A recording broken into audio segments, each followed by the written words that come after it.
I'm Margaret Brennan in Washington, and this week on Face the Nation, officials here and abroad are bracing for more conflict as we approach the one-year anniversary of Hamas's brutal attack on Israel.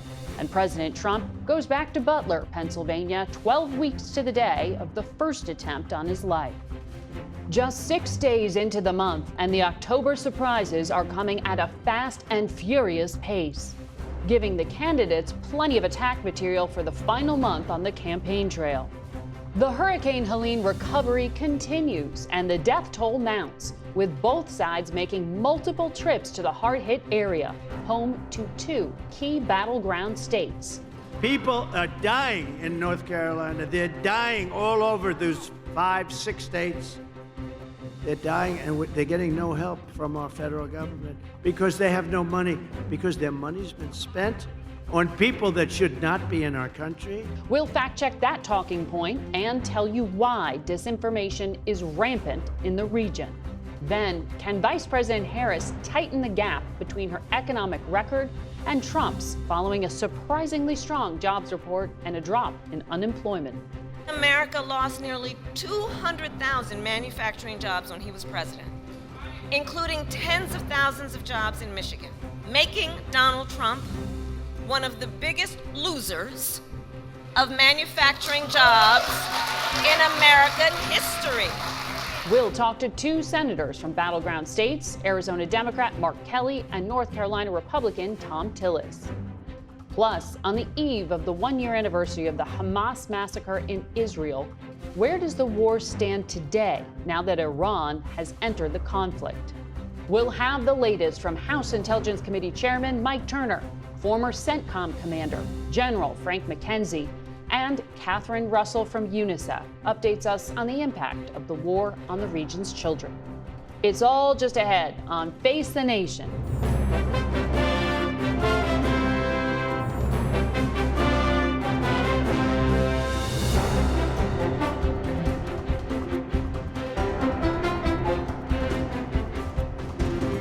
Good morning and welcome to Face the Nation. As we begin this broadcast, the airstrikes from Israel into Gaza and southern Beirut are ongoing, and there is no end in sight to the war that is about to enter its second year. The question of just how effective U.S. leadership has been and potentially would be in a new administration when it comes to Israel is one raised frequently on the campaign trail. For a special election edition of 60 Minutes that will air Monday, our Bill Whitaker sat down with Vice President Harris and asked her about U.S. influence with Israeli Prime Minister Benjamin Netanyahu. We supply Israel with billions of dollars in military aid. And yet Prime Minister Netanyahu seems to be charting his own course. The Biden-Harris administration has pressed him to agree to a ceasefire. He's resisted. You urged him not to go into Lebanon. He went in anyway. He has promised to make Iran pay for the missile attack, and that has the potential of expanding the war. Does the U.S. have no sway over Prime Minister Netanyahu? The aid that we have given Israel allowed Israel to defend itself against 200 ballistic missiles that were just meant to attack the Israelis and the people of Israel. And when we think about the threat that Hamas, Hezbollah presents, Iran, I think that it is, without any question, our imperative to do what we can to allow Israel to defend itself against those kinds of attacks. Now, the work that we do diplomatically with the leadership of Israel is an ongoing pursuit around making clear our principles, which include the need for humanitarian aid, the need for this war to end, the need for a deal to be done, which would release the hostages and create a ceasefire. And we're not going to stop in terms of putting that pressure on Israel and in the region, including Arab leaders. But it seems that Prime Minister Netanyahu is not listening.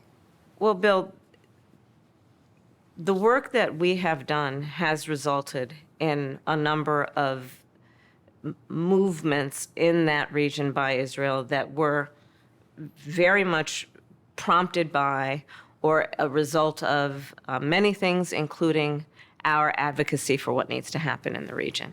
Do we have a real close ally in Prime Minister Netanyahu? I think, with all due respect, the better question is, do we have an important alliance between the American people and the Israeli people? And the answer to that question is yes. The special primetime election edition of 60 Minutes airs Monday night at 8 p.m. on CBS. After initially accepting 60 Minutes' request for an interview with Scott Pelley, former President Trump's campaign has decided not to participate. Yesterday, former President Trump held a campaign rally in Butler, Pennsylvania, 3 months after he was injured in the assassination attempt that killed retired firefighter Corey Comparator and injured 2 other attendees. Mr. Trump paid tribute to the victims and thanked first responders and Secret Service agents who protected him on July 13th.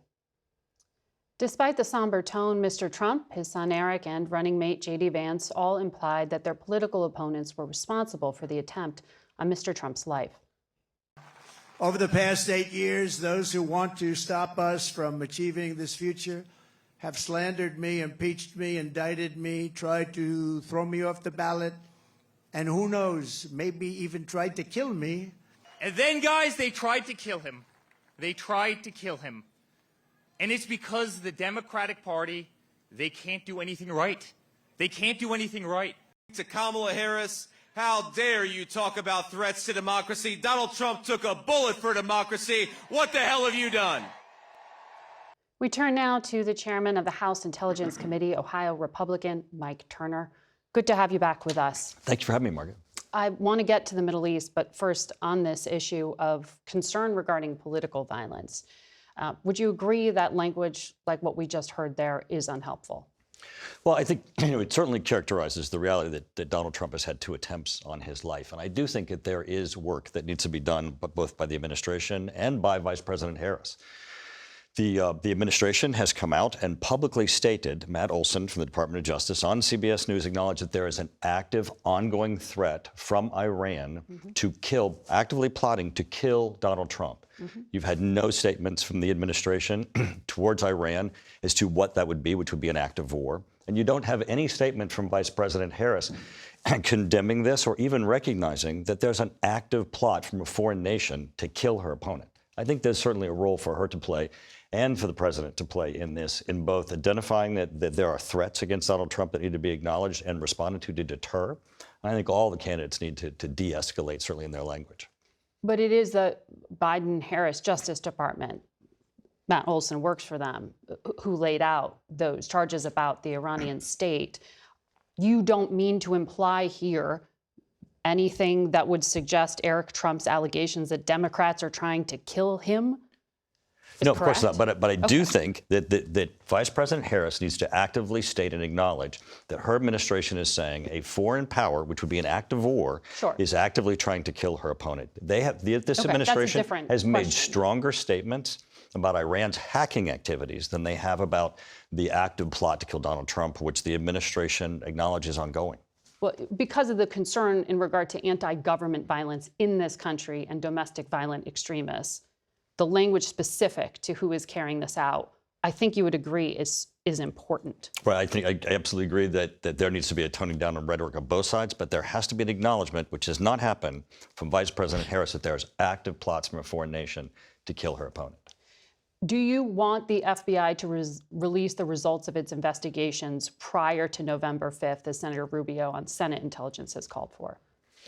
It's investigations into the assassination attempts. The 2 assassination attempts at this point, which are not substantiated to have any ties to the state of Iran or to political actors at this point. Well, actually, then it really can't be said that there, saying that there have been no substantiated ties doesn't mean that the investigation has concluded that there are no ties. And I want those investigations to come to a conclusion and determine whether or not either of these plots have any nexus or connection to the active plot the administration is saying that Iran is plotting in attempting to kill Donald Trump, which again, this administration needs to make clear to Iran that would be an act of war and needs to have a very strong response from the administration. But before the investigation's concluded, because it may not wind up before November the 5th, would you like the FBI to make public some of its findings, to rule out some of the conspiracy theories like we just heard from that stage that the political opposition is responsible? I don't think they'd be able to do that. You don't think they would be able to? I think they need to conclude and they need to get to truth. I don't think they would be able to get to a point to release information that would conclusively indicate that either of those individuals acted completely alone. I want to turn to the Middle East. You've already taken us there in talking about Iran specifically, but where we are right now is nearly exactly a year from that terrorist attack on October the 7th. You called that a huge intelligence failure from the Israelis when it happened. Given all that has happened in recent weeks, I wonder what you assess about Israeli intelligence now. Well, the United States is working cooperatively with Israel in ways that we were not necessarily working prior to October 7th. And I do think that Israel has changed its focus in its intelligence collecting and its assessments of its intelligence. I mean, they certainly have risen to the occasion to understand that they're in an active conflict and looking to ways to diminish the capabilities of their adversaries. That nearest adversary at the moment appears to be the government of Iran. What should the 40,000 U.S. troops that President Biden has deployed to the region be bracing for? Are you concerned that the United States will get drawn into this conflict if Israel carries out strikes on Iran? Right. So this is another area where the administration has not risen to the occasion. President Biden said that the nuclear program of Iran is off the table. It should not be a valid military target by Israel and/or the United States. Absolutely. In fact, the president himself, President Biden, has previously said that the United States would not allow Iran to get a nuclear weapon and that he would use military action if necessary. His own Secretary of State has said more than 2 weeks ago that Iran's breakout time to become a nuclear state was 2 weeks. Right. So you have Iran now actively. It's still not weaponizing. U.S. intelligence has not said Iran has made the decision to create a weapon. They have not publicly stated the current status of the program, other than what Blinken has said, that the breakout time was 2 weeks. Looking to proportionality, where Biden says that Israel can only respond in proportion, is as if this administration says Israel can send 200 missiles into Israel, and as long as we have missile defense that takes them out, we won't look at Iran's provocation there, trying to kill and destroy individuals and towns in Israel. That should be the response. The understanding should be that Iran has moved beyond their proxies, Hamas, Hezbollah, and Houthis, to have direct attacks to Israel. And Israel needs to be able to defend itself, and Iran needs to pay a price. Well, the CENTCOM commander is currently in Israel, helping to advise some of the Israeli military. But just to be clear, the United States really only has the equipment that could take out the kind of underground facilities that are essential to the Iranian nuclear program. Are you advocating for the United States to be involved in offensive action? I believe it's completely irresponsible for the president to say that it is off the table when he's previously said it's on the table. For him to give Iran the comfort that their actions of attacking directly Iran will not have any consequences for their nuclear weapons program is irresponsible. So not a yes or a no, but I want to ask you about something that's happening in your district, because you have a vested interest in what's happening in Springfield, Ohio. This is the town that's gotten so much attention in the past few weeks because of the Haitian migrant population there. Going all the way back to February, you've been sending letters asking for federal help. You brought some of the local officials here to Washington to advocate and how to deal with the strain of the population growth. Have you gotten the federal help you've asked for Springfield, Ohio? No. And, Mayor Rue has done an excellent job in Springfield, both in advocating and in trying to pull the community together. He's come here. We've taken him to the federal agencies that have the type of funding that should be released for what is a federally created problem. The Biden administration, through expanding the parole program, I believe illegally, brought 500,000 people here from Cuba, Venezuela, Haiti, and others. And 15 to 20,000 people settled in Springfield, Ohio. But then the administration did something even more shocking last week. they indicated that they were not going to extend the temporary protected status that these individuals have, which could result in their going into an illegal status. And Springfield would have, these individuals would not have any direct federal support, and the community would get no additional assistance as to how to handle this almost 10% of the population of the city that now would fall into an illegal status as a result of the administration terminating their protected status. Which may happen in the coming months. year. So this could be an issue for the next president, whoever that president is. Congressman, thank you for explaining. Face the Nation will be back in a minute. Stay with us. Joining us now is Arizona's Democratic Senator Mark Kelly. He's in Detroit this morning on the campaign trail for the Harris campaign. Good morning to you, Senator. Good morning, Margaret. I want to talk to you about Arizona, but let's start in Michigan, which is where you are right now, and it is going to be such a key state to a potential Harris or Trump victory. Vice President Harris is facing challenges among Black men, working class people, as well as the Muslim and Arab populations skeptical of the White House support for Israel's wars. What are you hearing on the ground there from voters? Well, my wife Gabby Giffords and I have been out here for a couple days. We've been campaigning across the country, Michigan. I've been in North Carolina, Georgia as well. I'll be back to Arizona here soon. The vice president was out here speaking to Muslim organizations and the Arab community about what is at stake in this election and addressing the concerns that they have. What we're hearing, issues about the economy, about gun violence, about supporting American families, and the difference between Donald Trump and Kamala Harris. Kamala Harris, who has a vision for the future of this country. Donald Trump, who just wants to drag us backwards. Today in Dearborn, Michigan, there's a funeral service for an American man who was killed in Lebanon by an Israeli airstrike. It just underscores how that community you're talking about out in Michigan feels some of what's happening in a personal way to their community. Given how close this race is, do you think this war and the expectation it could escalate could cost Democrats both a seat in the Senate and potentially the presidency? Margaret, nobody wants to see escalation, and it's tragic when any innocent person, whether it's an American or Palestinian, lose their life in a conflict. Tomorrow's 1 year since October 7th, when Israel was violently attacked. Israel has a right to defend itself, not only from Hamas, but from Hezbollah and from the Iranians. But I and my wife, we feel for the community here who's been affected by this, and that's why the vice president was out here earlier, a few days ago, meeting with that community. But it's a live issue.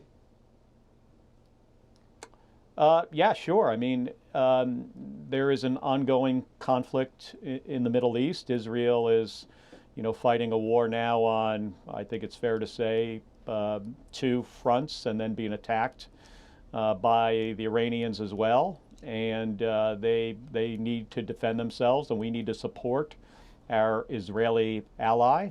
At the same time, when women and children lose their life, innocent people in a conflict, it is tragic. You do sit on the Senate Intelligence Committee, and so I know you know how intense the efforts are by foreign actors to try to manipulate voters going into November. Just this Friday, Matthew Olson, the lead on election threats at the Department of Justice, told CBS the Russians are, quote, highlighting immigration as a wedge issue. That is such a key issue in Arizona. Are you seeing targeted information operations really focusing in on Arizonans right now? Not only in Arizona and other battleground states, it's the Russians, the Chinese, the Iranians, and it's significant. And we need to do a better job getting the message out to the American people that there is a huge amount of misinformation. If you're looking at stuff on Twitter, on TikTok, on Facebook, on Instagram, and it's political in nature, and you might think that that person responding to that political article or who made that meme up is an American. It could look like a U.S. service member. There is a very reasonable chance, I would put it in the 20 to 30% range, that the content you are seeing, the comments you are seeing, are coming from one of those three countries: Russia, Iran, China. We had a hearing recently with the FBI director, the DNI, and the head of the National Security Agency, and we talked about this, and we talked about getting the word out. And it's up to us, so thank you for asking me the question, because it's up to us, the people who serve in Congress and the White House, to get the information out there that there is a tremendous amount of misinformation in this election, and it's not going to stop on November 5th. Understood, and we will do our best to help parse that for viewers. But on the topic of the border, President Biden did announce just this past week new regulations to keep in place that partial asylum ban that he rolled out back in June. That's what's credited with helping to bring down some of the border crossing numbers in recent weeks. It was supposed to be a temporary policy, dependent on how many people were crossing at a time. Do you think this is the right long-term policy, or is this just a gimmick to bring down numbers ahead of the election? Well, the right long-term policy is to do this through legislation. And we were a day or two away from doing that, passing strong border security legislation supported by the Vice President, negotiated by the Vice President and the President and his Department of Homeland Security with Democrats and Republicans. This is bipartisan. This isn't, but the legislation was killed by Donald Trump. We were really close to getting it passed. That's the correct way to do this. When you can't do that, Margaret, when a former president interrupts the legislative process the way he did, which is the most hypocritical thing I've ever seen in my 3.5 years in the Senate. After that happened, the only other option is executive actions. And this has gone from what was chaos and a crisis at our southern border to somewhat manageable. And if you're the border patrol, you know, you need this. I mean, otherwise it is unsafe for border patrol agents, for CBP officers, for migrants, for communities in southern Arizona. So it's unfortunate that these were the steps that had to be taken. Okay. But that's because the former president didn't allow us to do this through legislation. Senator, we have to leave it right there. Face the Nation. We'll be right back.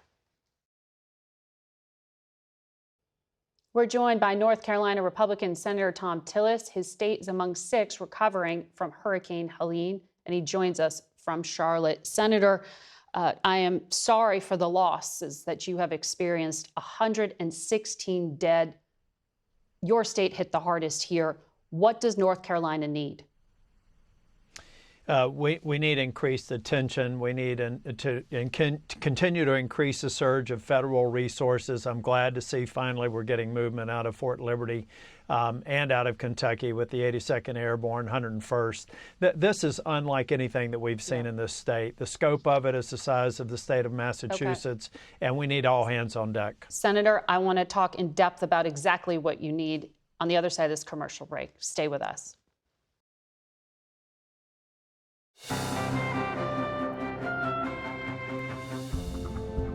Welcome back to Face the Nation. We continue with North Carolina Republican Senator Thom Tillis.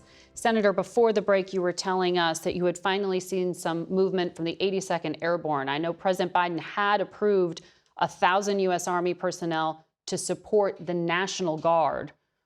What is happening as of today? Are those resources reaching who needs them?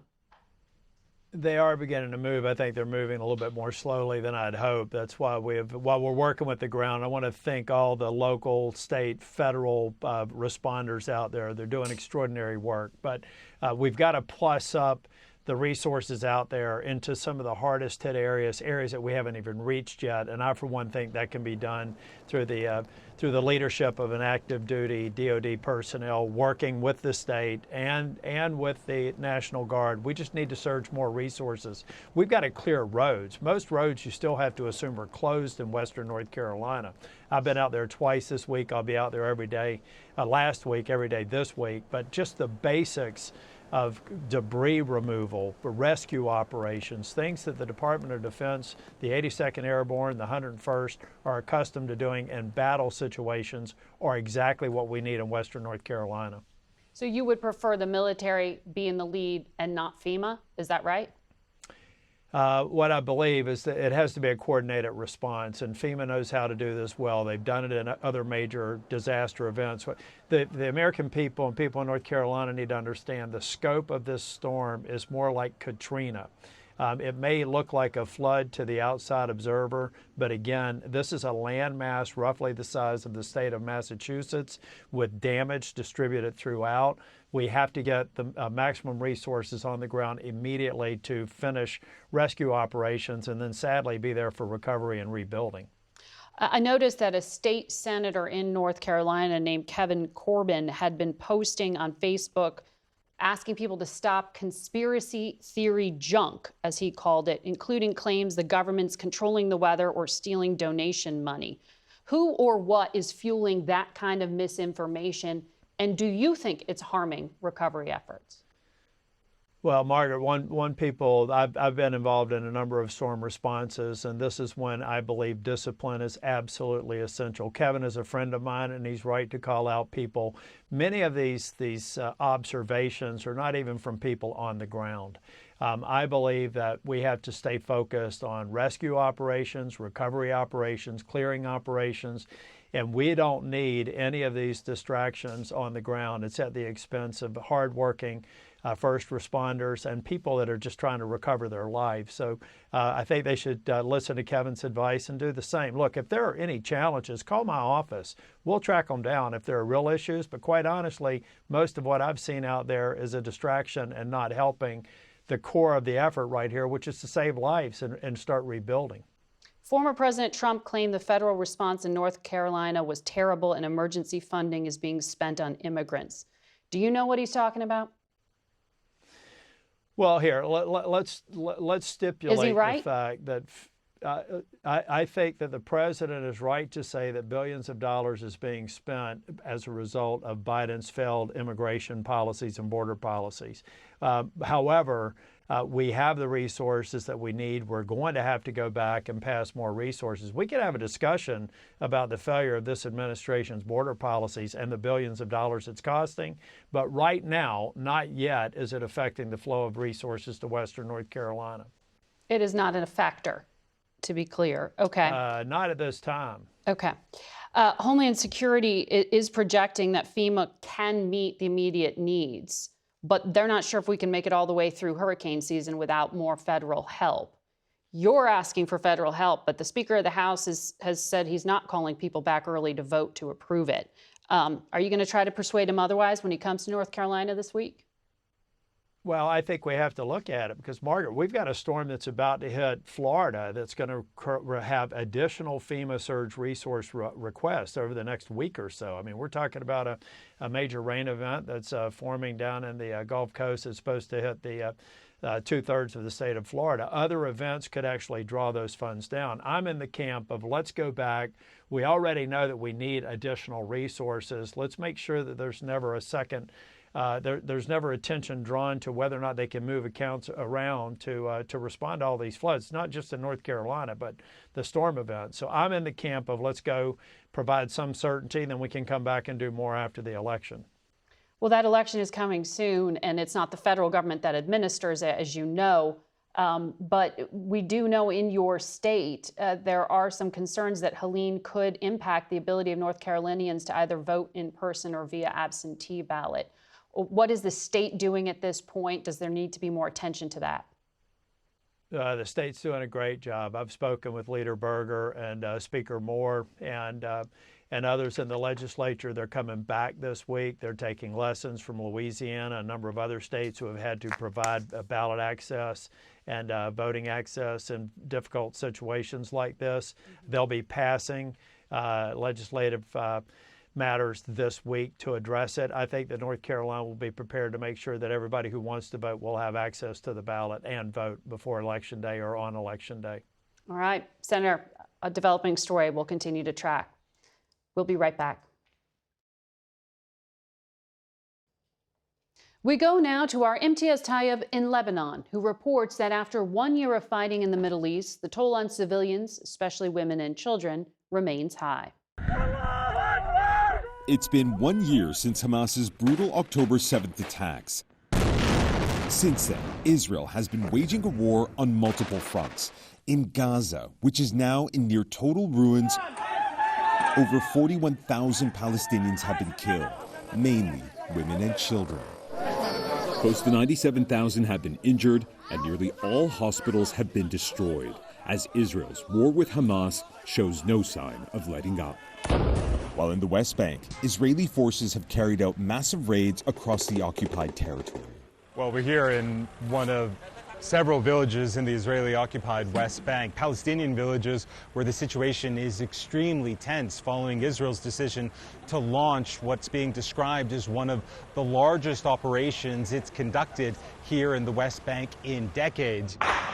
Since October 7th, 741 Palestinians, including 163 children, have been killed in the West Bank and East Jerusalem.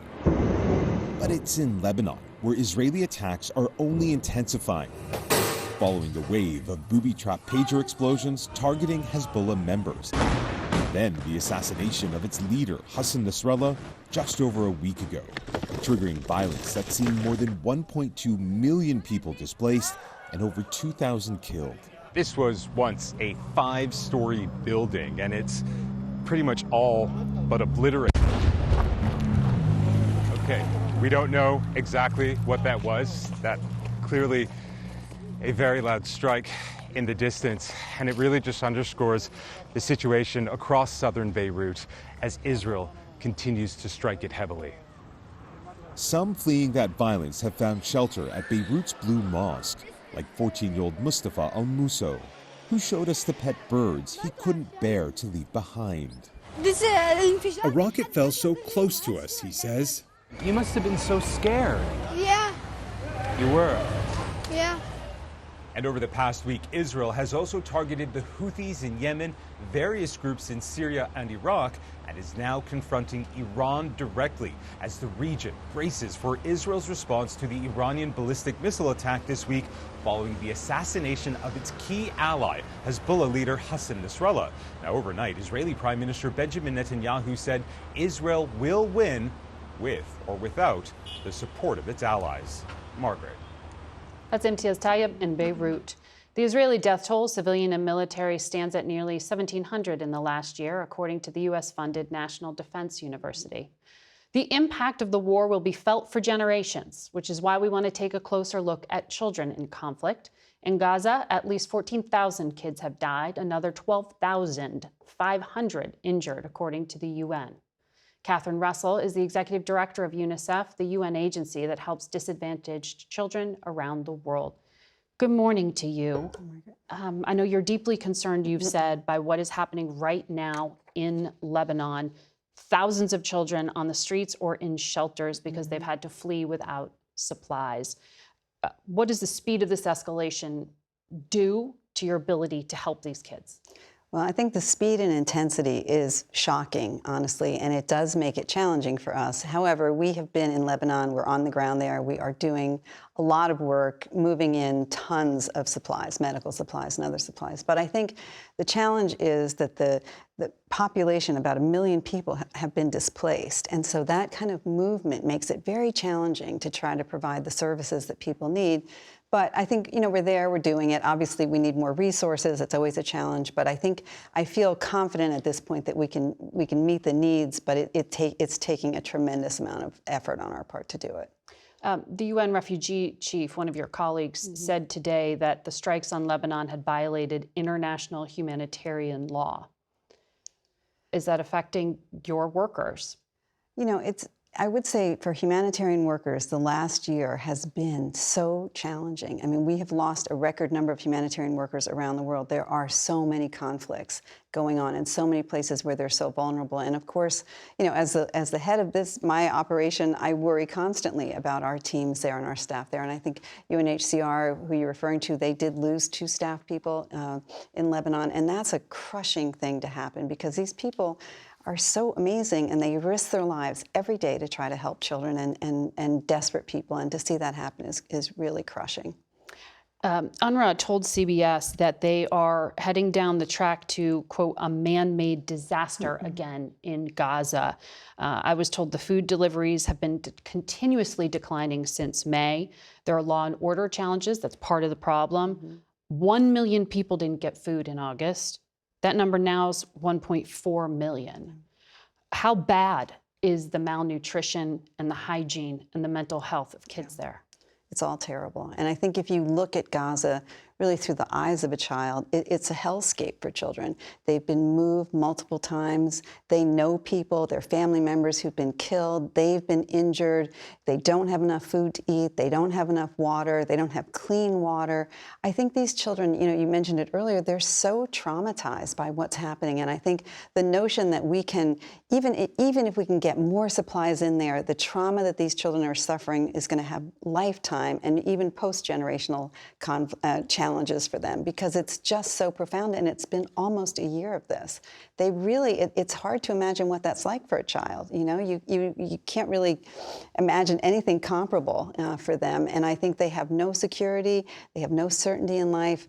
They're just really suffering every single day. But you were able to get polio shots into kids. How come you can't get them food? Yeah, it's such a good question.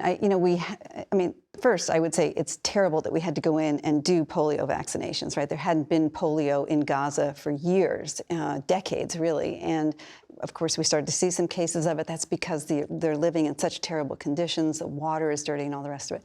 So we were able, with other UN agencies, to go in and vaccinate children for polio, vaccinated well over 500,000 children. 500 million children. It was a real success story. And I think the important point about that is it shows that if the authorities there help us, make it possible for us to do our work, we can do it. We can definitely do it, but we need more support so that there's security. As you say, there is not security right now. It's very dangerous to move things around. The roads are a mess. We get stuck at checkpoints. It's just one logistical problem after another. And I think the polio lesson is we can do it, and they can help us do it if they choose to. If there's coordinated international pressure Yes. to allow for it. Yeah. Moving away from the Middle East and to Africa, I know Sudan is an issue you have been trying to put on the world's radar for some time. Nearly 4 million children under 5 are acutely malnourished, and there's a cholera outbreak. Yeah. Can you break through there, another war zone?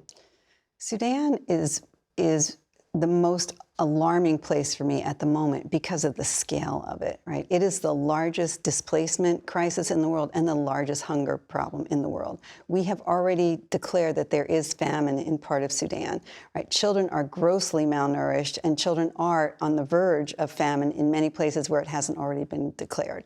There's also incredible violence. Children are moving constantly. They're very vulnerable.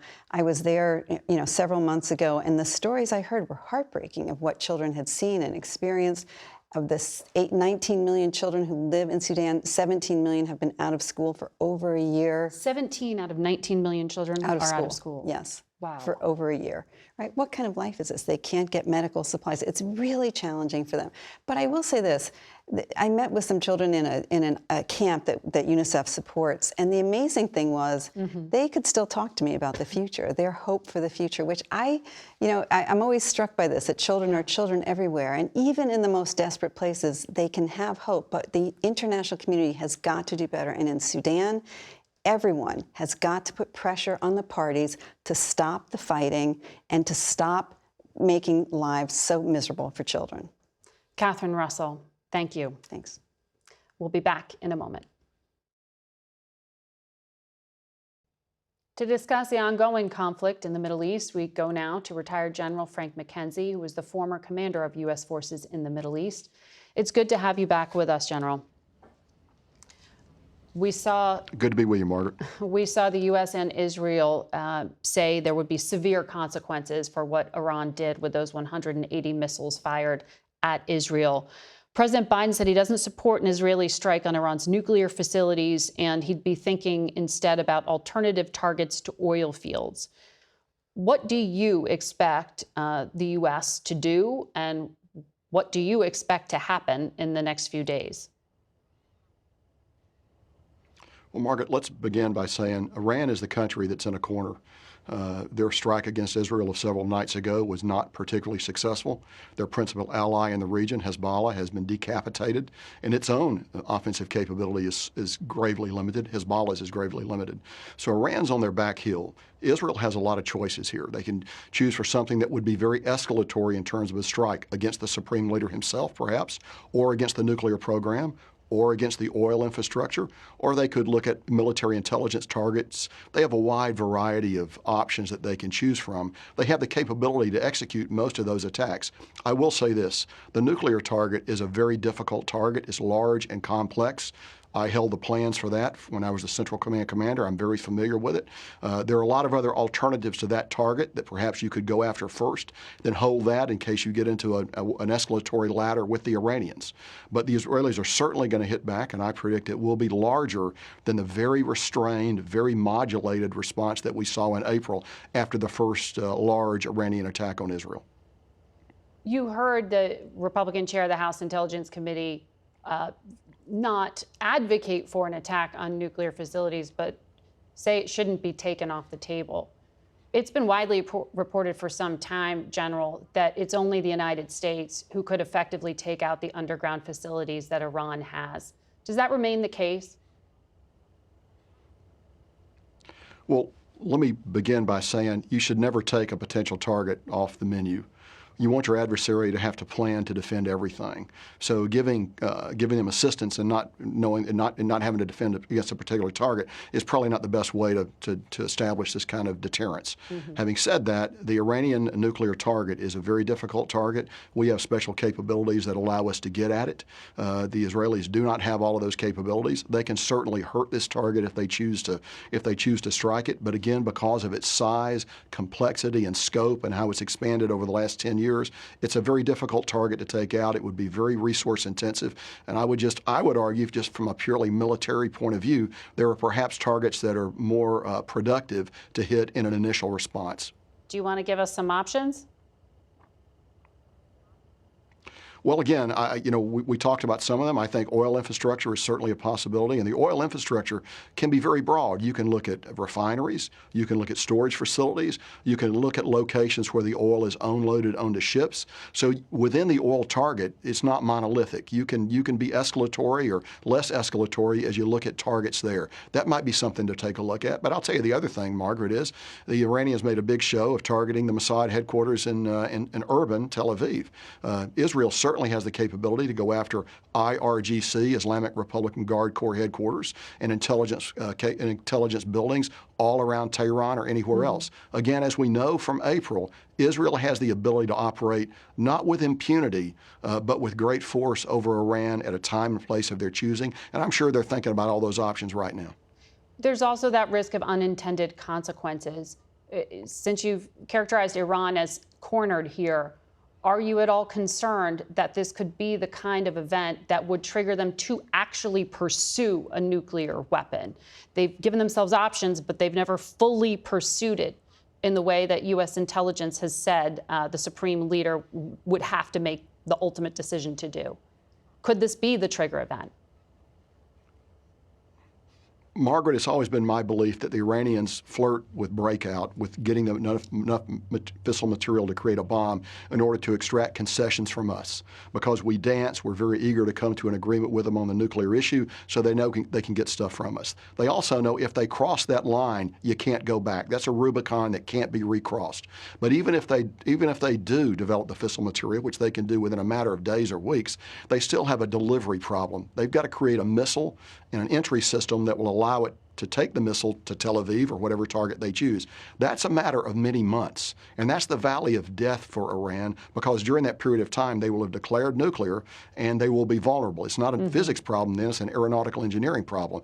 And the aeronautical engineering systems in Iran are going to be vulnerable to attack. So it's not as easy as you might think for them to just declare, we're going nuclear or to go nuclear. They've got to balance a number of things as they do that.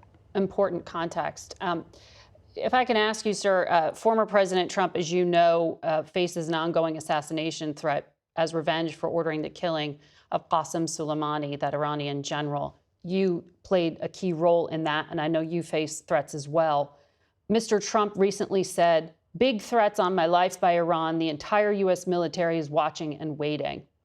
The Biden White House has condemned the threats, but some Republicans say it's not loud enough. How do you think this should be messaged? Do you think Iran is getting the message not to go through with this? So whenever we look at Iran, we need to look at what's their basic motivation. The principal goal of Iranian statecraft is regime preservation. They view the election of President Trump as a direct threat to that regime preservation. So I have no doubt believing that Iran is very active in its attempts to go after the former president, as well as other officials, of which I am keenly personally interested as well. But I think that's what's driving their behavior. It's desperation. Margaret, it's actually the same sort of desperation that drove the massive attack on Israel of 3 or 4 nights ago. They're in a corner, and they really don't have any good options, but they don't want to sit still and do nothing. Mm-hmm. They do view President Trump as worse than the alternative that could be elected. General, thank you for your analysis. That's going to do it for Face the Nation for today. Thank you all for watching. Until next week. For Face the Nation, I'm Margaret Brennan.